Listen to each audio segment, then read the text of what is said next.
Hi all, this is Skate, and this is a steaming turd. I mean, this is the Gravedigger. I do hate this thing. I've had this thing collecting dust in my garage, and I just didn't want to play it. However, we all have our own personal little missions in the game. One of mine was, gotta master every tank. I was like 3-4 tanks away, and I decided, screw it. I'll jump in the stupid Gravedigger. It took me more battles in this to get a mastery than any other tank I've played. And potentially not because of the tank, potentially just because I don't gel with it, or I just don't enjoy it. Even more, I think the mastery I got in it was just the most unsatisfactory mastery going. So I've included it anyway. But yeah, it's like we all have our personal missions. One of mine was, right, I want to master every tank in the game. I never bothered with a couple of tanks, and so I never got the mastery in them. But this was one of them. And this tank, this game here, this first replay, I feel like is a better game, more deserving of the mastery than the next game. But it just comes down to the whole, what this tank is like. In a tier 8 game, it's mediocre. The tank is anyway. But in a tier 6 game, it's completely OP. Now that kind of makes sense when you think, well, it's strong against lower tier tanks, but then it's weak against higher tier tanks. But I genuinely mean it feels very inferior when you're in a tier 8 game. But then in a tier 6 game, I feel like I could just run in head first and press fire sometimes. And I know, by this point already, there is a huge bunch of you writing in the comments saying, you're an idiot, Skate, it's an amazing tank, and you're probably not wrong. It's just a difference of opinion. I just don't like the tank. I think it's got a face only a mother could love. I mean, whether you like the tank or not, you cannot say it's a looker. It really is by no means a looker. And I know that's the style, it's not meant to be a looker, but bloody hell. It's just so visually unappealing. And then, it's a tall tank, so you've got 5 degrees of gun depression. With such a tall tank, 5 degrees of gun depression, lots and lots of little tanks can bully the hell out of this thing. E25. Face hug, side hug, bum hug. Bum hug sounds wrong, but do that with an E25 and this thing has no hope. This is part of the reason I never did a video on this tank, because, well, I sat there thinking it's only going to be a negative video and there's going to be many people who disagree with me, but then I also sat there and thought, well, I do enjoy a good rant video. A little bit of a light-hearted rant doesn't do anyone any harm, and a difference of opinion also doesn't do anyone harm. So being as I was out for the mastery in this tank, I've never bothered previously, I thought, you know what, I'll make the video even if it is just a bit of a rant. But between my pointless rambling and general complaints about the tank and why I do not like it, I will try and fit in some constructive or useful information. I'll try, okay? And we'll start with the armor. I mentioned before that I like tanks with weaknesses in the armor, but when the weaknesses are scattered. Take the VK7201. It's covered in weak spots, but because everything else around it is so bloody solid, it's really difficult to hit those weak spots if you are trying to manipulate and bait people into it. This thing, sort of the same, except the really hard bits around it, by flicking to the premium ammunition, are no longer really hard bits. Take the face of the turret. That's a big old weak spot. Like, it's flat in the middle. Shoot underneath, and it might ricochet, but it's going to ricochet into the turret ring, which is weak, or into the top of the tank, which is also weak at that angle.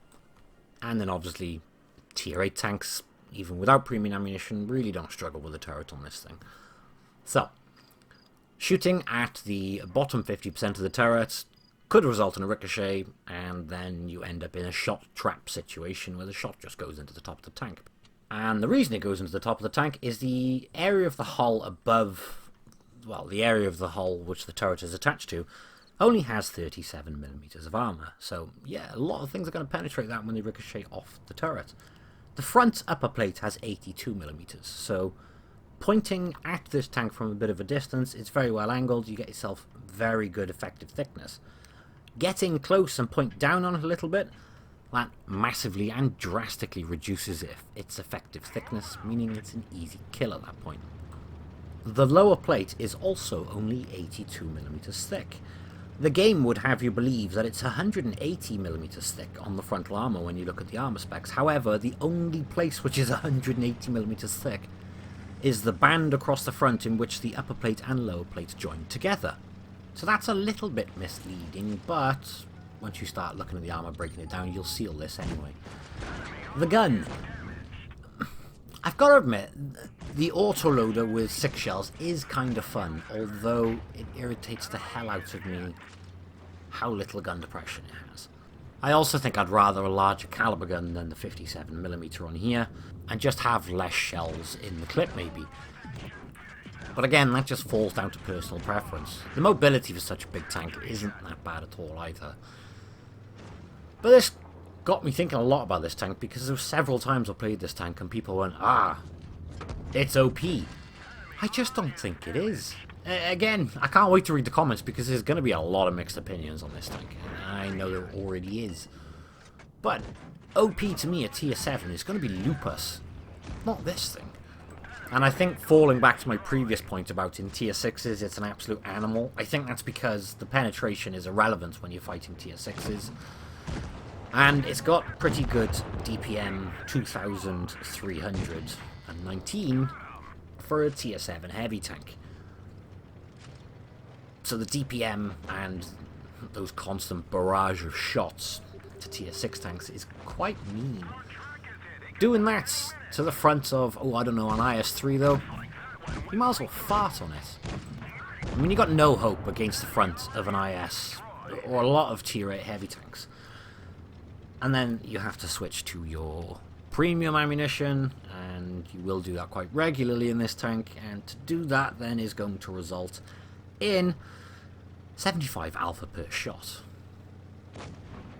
They're going to eat you alive, and yeah, rightly so to a degree, because they are a tier higher, but not eat you alive to the point where you're almost like a fish out of water with no chance.